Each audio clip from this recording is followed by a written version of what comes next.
De boca en boca, un espacio donde te contamos historias de forma íntima. Te doy la bienvenida a nuestro podcast Boca en Boca, un espacio lleno de letras, historias, personajes y mucha magia. En el programa de hoy me acompaña Jonaela Campañuelo hablando sobre su inicio en la literatura, cómo es su proceso de escritura y qué le inspira. Además, tendremos nuevos consejos en el espacio literario a cargo de Nora Wilson, que va a compartir información sobre el género de fantasía. Es imperdible. Y en la columna Reco, Anne Levinson te recomienda la película de Bram Stoker, Drácula, para que puedas disfrutar de este fin de semana. ¿Me acompañas?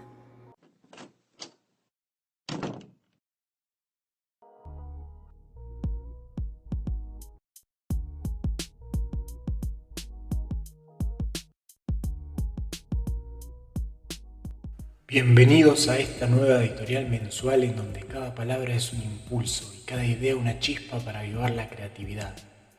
Hoy la reflexión gira en torno a un concepto que a menudo se deja de lado en la búsqueda del éxito, el placer de crear, el gozo del proceso mismo, es decir, la cualidad de disfrutar de los procesos mientras estamos realizando aquello que amamos.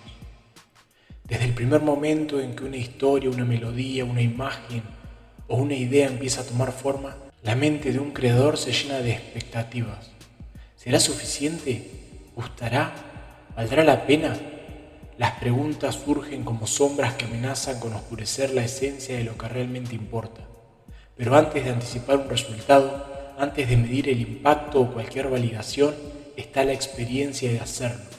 Es un proceso que, si nace de la chispa creadora, nos inunda con altas dosis de alegría y entusiasmo. El arte no se define por su destino, sino por su camino. Cada línea escrita, cada pincelada, cada nota musical es una oportunidad para descubrir algo nuevo, para aprender, para crecer. La obsesión por la perfección o el reconocimiento puede convertir un acto de amor en una carga insoportable. Pero cuando se disfruta del proceso, cuando se entiende que la obra tiene valor incluso antes de ser terminada, el arte se convierte en un refugio, no en una obligación. En una era en donde la inmediatez domina, donde los algoritmos premian lo fugaz y las métricas parecen dictar el valor de una creación, resulta fácil caer en la trampa de creer que solo lo viral, lo reconocido, lo rentable tiene mérito. Pero la historia demuestra lo contrario. Grandes escritores pasaron años en las sombras antes de ser leídos. Artistas cuyos nombres hoy son legendarios en su tiempo fueron ignorados. No porque no fueran talentosos, sino porque el mundo no estaba listo o porque su éxito no era el propósito final. La satisfacción real no radica en el aplauso, sino en la certeza de haber creado algo auténtico. Vas a darte cuenta que estás haciendo arte cuando tu propia creación te sorprenda y pueda sacarte sonrisas, cuando sientas que fue alguien externo usando tu cuerpo como herramienta el creador de tu trabajo. Cada proyecto es una conversación con uno mismo. No se trata solo de construir historias, pinturas o canciones, sino de descifrar emociones, de plasmar pensamientos que ni siquiera estaban del todo claros antes de comenzar. El proceso creativo es, en esencia, un viaje de autodescubrimiento. Aquel que se enfoca únicamente en el resultado final se pierde de todo lo que sucede entre el primer intento y la obra terminada.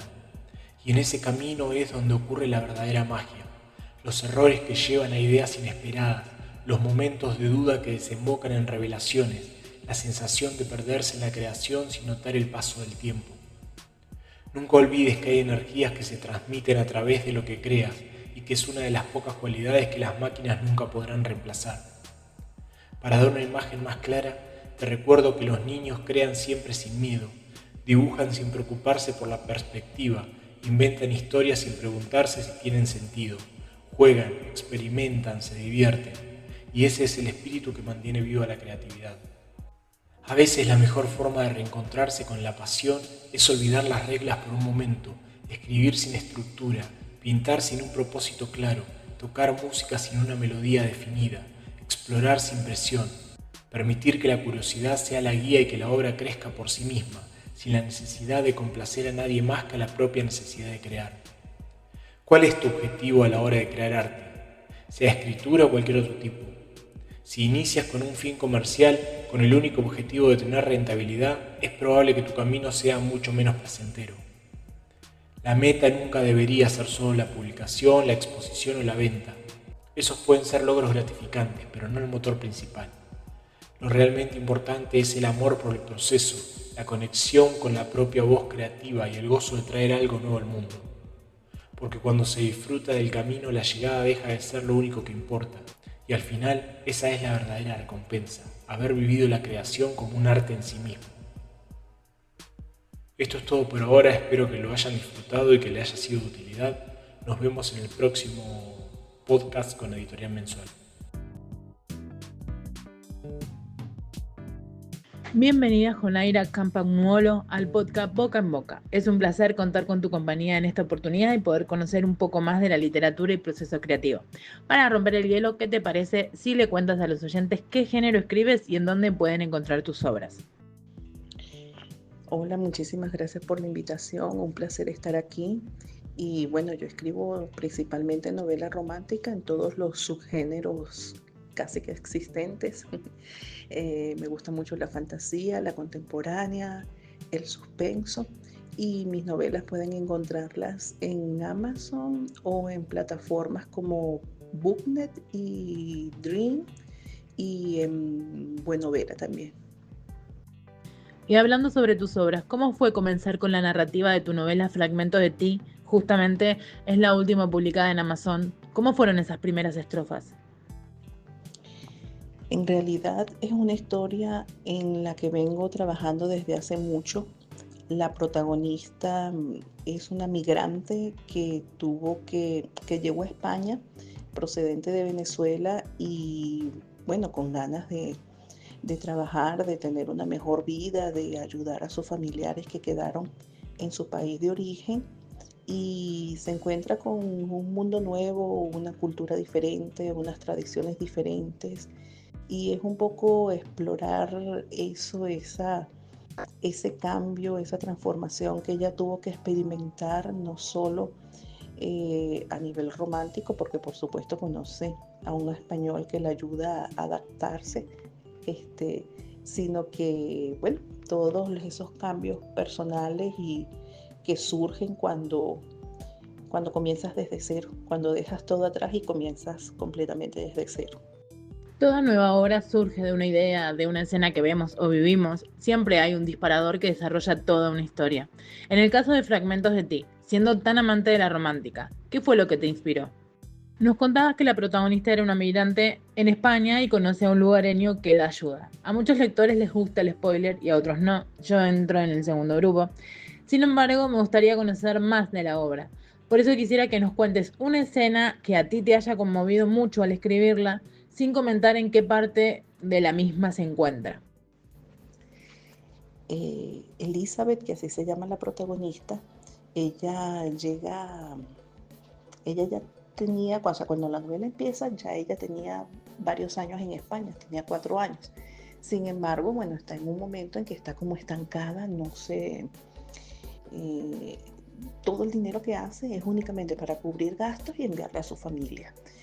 No tiene nada para ahorrar, nada para desarrollarse ella misma. Ella quiere estudiar, quiere viajar, quiere tener cosas y no puede porque no gana lo suficiente. Entonces empieza a conseguir más trabajos, 2 y hasta 3 empleos, para poder seguir adelante.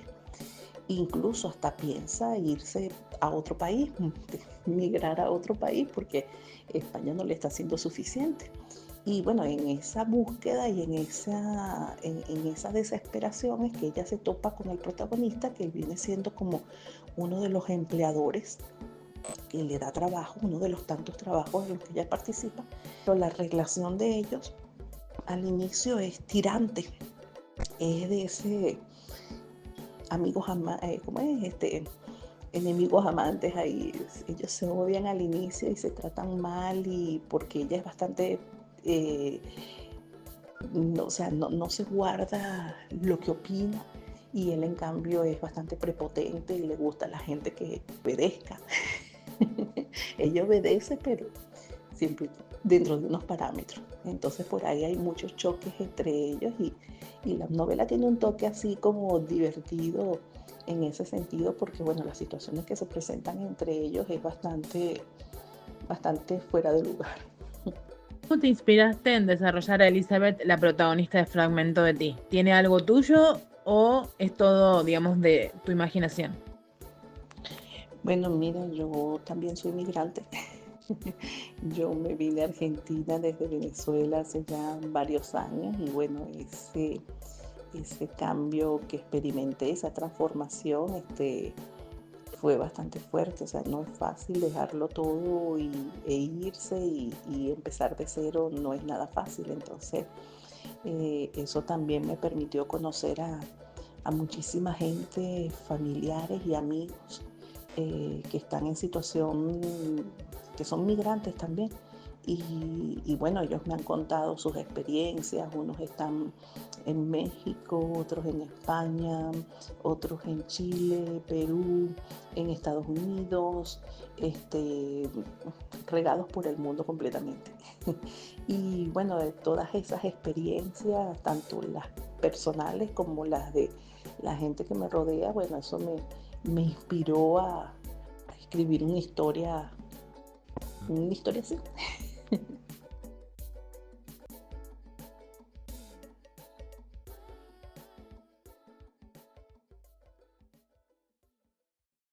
Continuamos con la entrevista a Yonaira Campagnolo tras el espacio literario.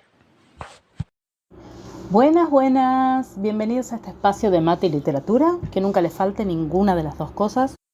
Este mes, mientras yo bebo esta pócima mágica con bombilla, les voy a estar hablando de fantasy. Y voy a empezar por el que probablemente sea el tema central a la hora de hablar de fantasy, que es la construcción del sistema de magia.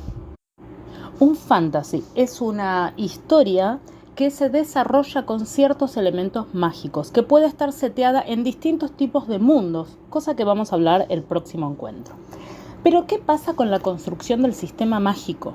Bueno, esto es fundamental y muy importante. ¿Por qué? Porque en un fantasy el sistema de magia es el marco de todo lo que ocurre, pero también es el instrumento. El sistema mágico tiene que contener todo lo que ocurre, pero también tiene que ser el medio para que esto ocurra. Y por lo tanto tiene la enorme responsabilidad de tener limitaciones. Y esto es fundamental.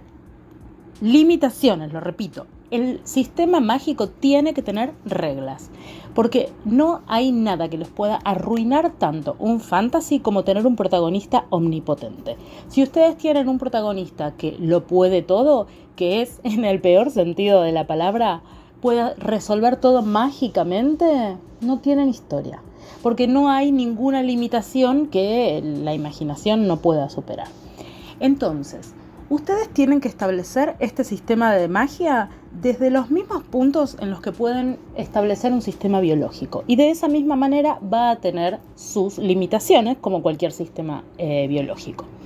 Porque imaginen que ustedes pueden caminar, pero no pueden caminar a la velocidad del rayo. Pueden correr, pero no pueden correr durante 4 días sin cansarse. Y pueden saltar, pero no pueden saltar a la terraza de un piso 12 y llegar, por lo menos. Llegar vivos. Entonces, este sistema mágico, igual que el biológico, tiene sus limitaciones y lo podemos pensar como una extensión de las capacidades propias del cuerpo humano hacia capacidades superhumanas.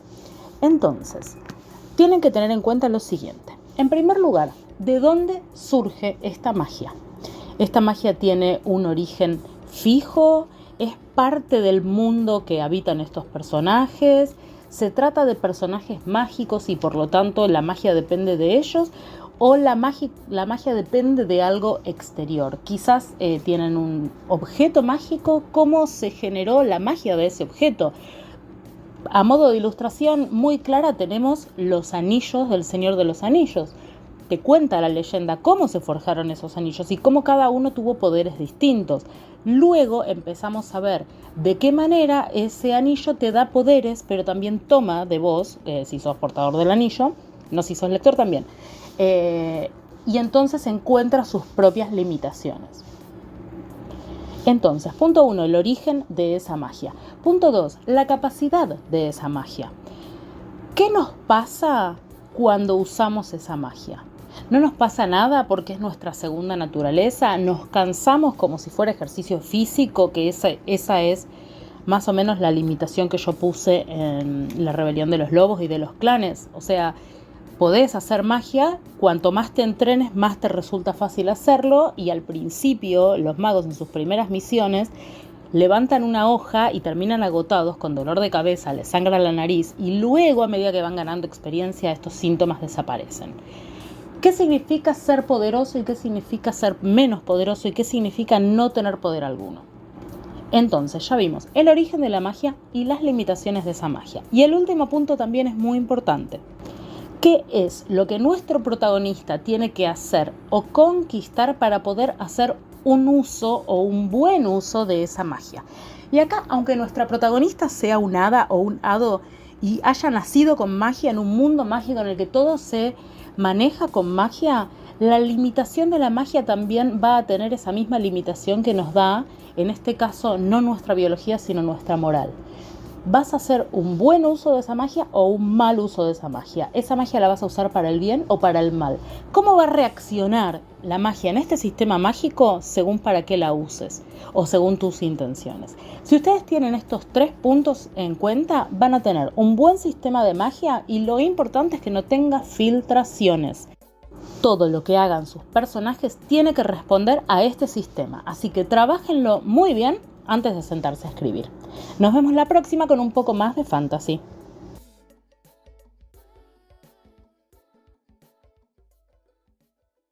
Dejando un poco de lado la novela Fragmentos de ti por el momento, quiero centrarme en tu proceso de escritura general. Tienes varias novelas escritas, nos comentabas, así que me gustaría preguntarte cómo ha influido en tus escritos la retroalimentación de los lectores. Muchísimo, sobre todo actualmente porque eh, el mercado literario no es el mismo de hace 12 años cuando empecé a publicar. No, 12 años, sí, más o menos 12 años, yo empecé a publicar, a escribir, estoy escribiendo desde hace como 20 años más o menos o más, pero a publicar oficialmente así, vendiendo mis novelas, desde el 2012, que fue cuando me aventuré en Amazon a autopublicar, y bueno, luego pasé a publicar con editoriales, y eso ha sido, o sea, ir conociendo los diversos públicos, porque el público que lee en Amazon no es el mismo público que lee para editoriales.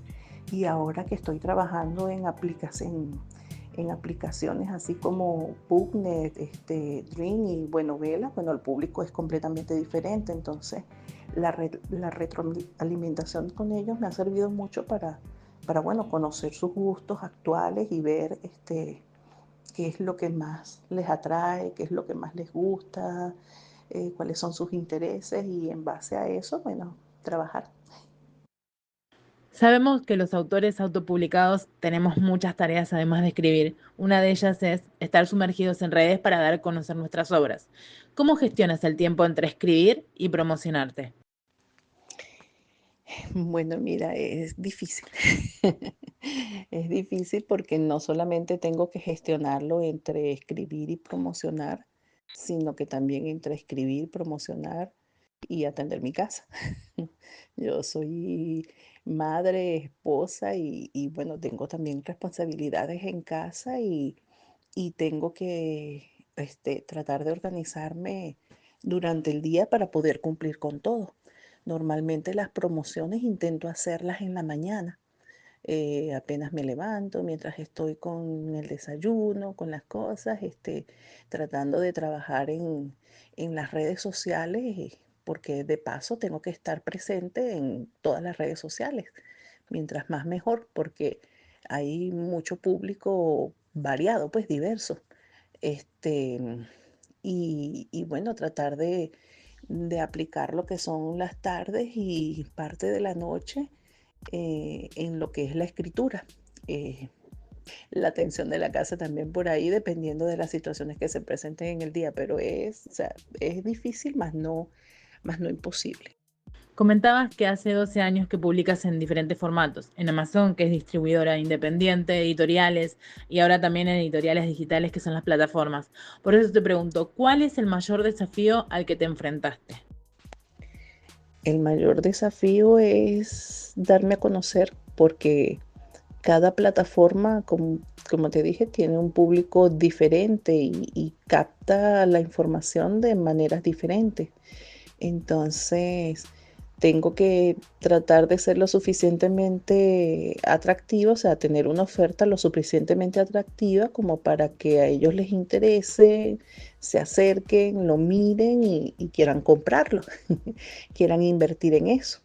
Este, como te dije, cada plataforma, cada público es diferente, pero también cada red social se maneja de forma diferente. Entonces, bueno, es todo un reto tratar de adaptarse a los públicos, a las redes sociales, a la variedad que existe. Porque, por ejemplo, las novelas que son éxitos en Amazon no son las mismas novelas que logro hacer éxitos en plataformas de escritura. Y viceversa, me pasa exactamente lo mismo. Entonces, tengo que estar reinventándome cada vez que publico no, para atraer, pues, para buscar atraer ese público que quiere invertir en lo que estoy haciendo, pues. Que conozca bien al público y a la plataforma donde están trabajando. Porque, bueno, muchos escritores dicen que yo voy a escribir lo que quiero y lo que siento y bueno, el que lo quiera leer, que lo lea, el que no lo lea. Pues, perfecto, están bien, pero si lo que buscan es vender, es captar un público, tienen que adaptarse a ese público. O sea, puedes escribir lo que tú quieras escribir, pero adaptado a las exigencias y a las necesidades de tu público. Que pueda ser interesante para ellos, porque eh, ellos, ¿cómo es? A ellos les atraen las lecturas de una manera, quizás lo que uno llama los clichés, pero bueno, puedes utilizar clichés y meter dentro de un cliché como tal la historia que tú quieras desarrollar y atraparlos, como quien dice, por ese gancho. Todo es cuestión de, bueno, conocer, tienen que conocer al público, tienen que conocer la plataforma donde están trabajando y nada, adaptarse. Es, es mi mayor consejo, es el mayor consejo que siempre doy a los que quieren iniciar en este sentido.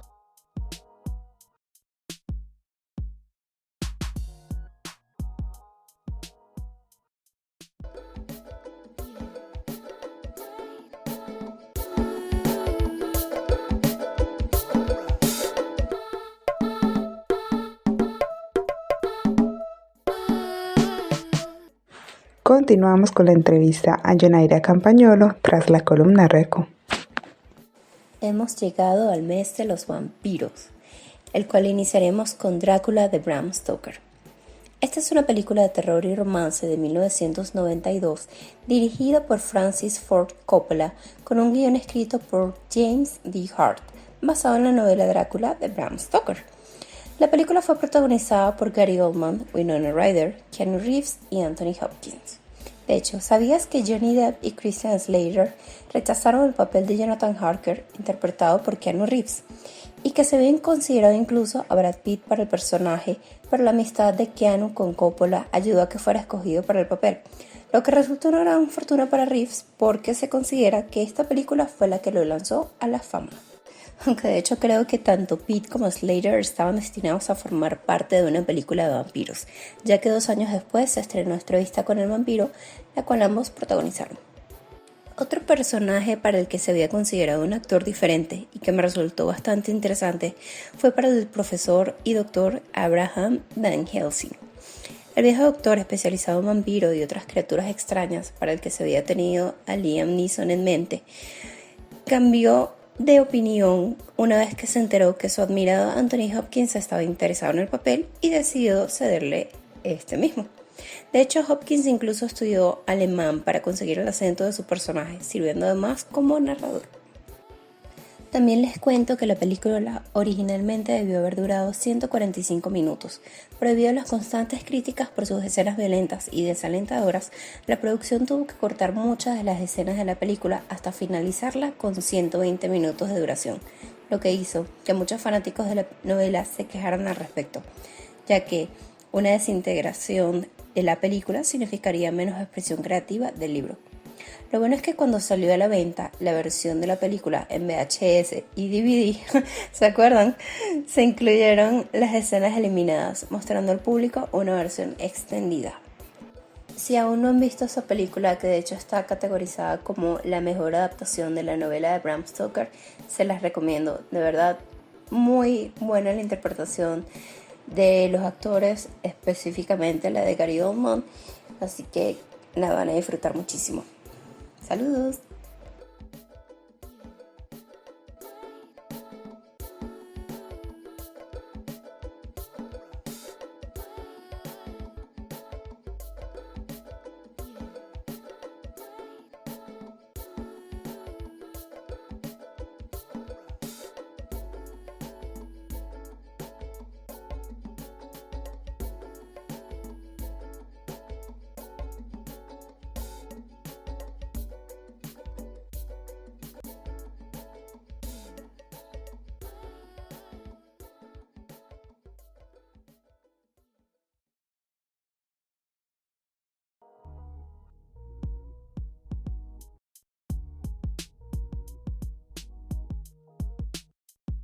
Hemos llegado a la sección random, que cabe mencionar es mi favorita. 2 preguntas aleatorias para conocer a Jonaira detrás de la escritora. Y la primera tiene mucho que ver con el género tuyo, el romance. Si tuvieras una cita con 3 personajes literarios, pueden ser tuyos o ajenos, ¿cuál elegirías y por qué? Uy, es una pregunta muy difícil.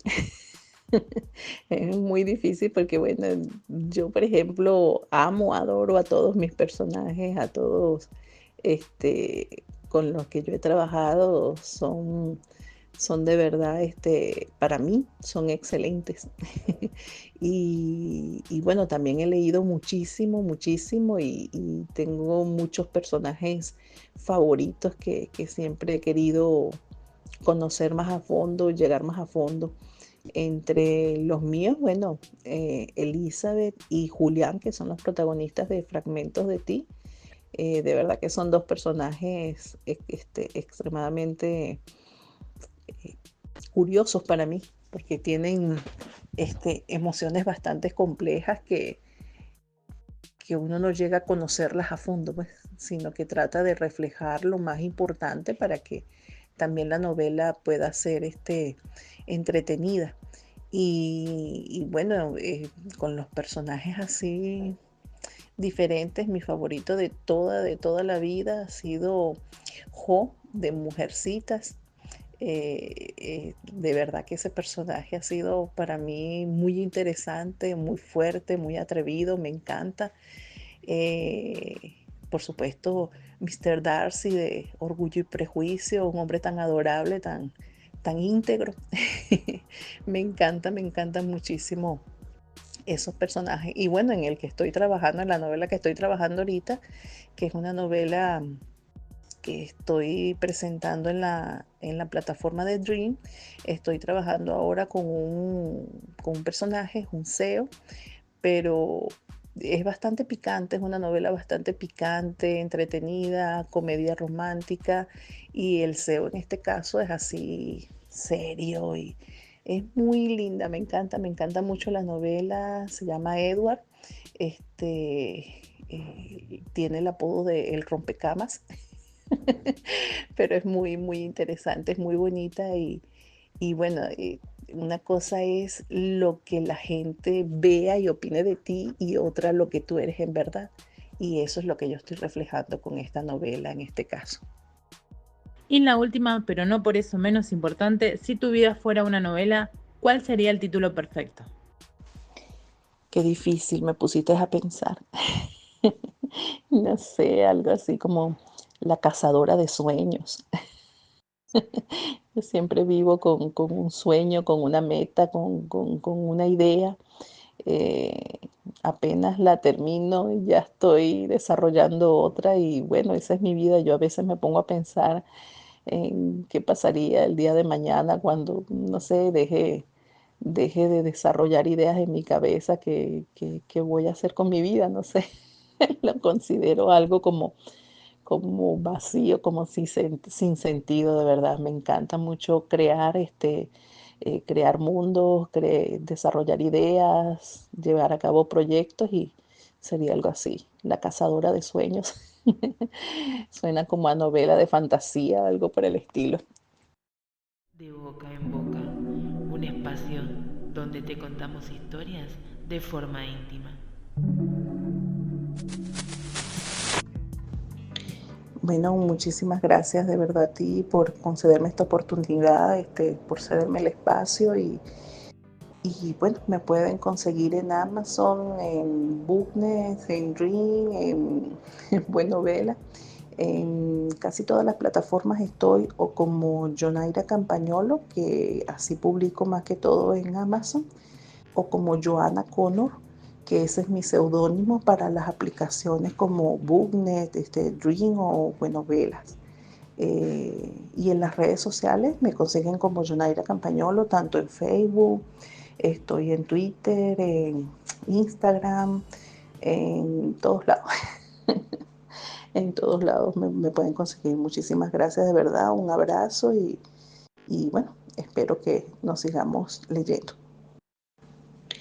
Bueno, muchísimas gracias de verdad a ti por concederme esta oportunidad, por cederme el espacio y bueno, me pueden conseguir en Amazon, en Booknet, en Dream, en Buenovela. En casi todas las plataformas estoy o como Jonaira Campagnolo, que así publico más que todo en Amazon, o como Joana Connor, que ese es mi seudónimo para las aplicaciones como Booknet, Dream o Buenovelas. Y en las redes sociales me consiguen como Jonaira Campagnolo, tanto en Facebook, estoy en Twitter, en Instagram, en todos lados. En todos lados me pueden conseguir. Muchísimas gracias de verdad, un abrazo y bueno, espero que nos sigamos leyendo. Llegamos al final del podcast 88. Quiero agradecer la colaboración de Nora Wilson en el espacio literario, Ann Levinson en la columna Reco y el proceso de musicalización y edición a cargo de Tina Record Producciones. Espero tu comentario en redes y ojalá que te haya gustado lo suficiente para que regreses al próximo. Como adelanto, te cuento que tendremos a la escritora Janet Gómez compartiendo un poco de su mundo literario. También más consejos sobre literatura y en la columna Reco, el libro Quiero ser tuya, señor Black, de D.M. Rodríguez. Desde boca en boca, te digo adiós, hasta el próximo podcast.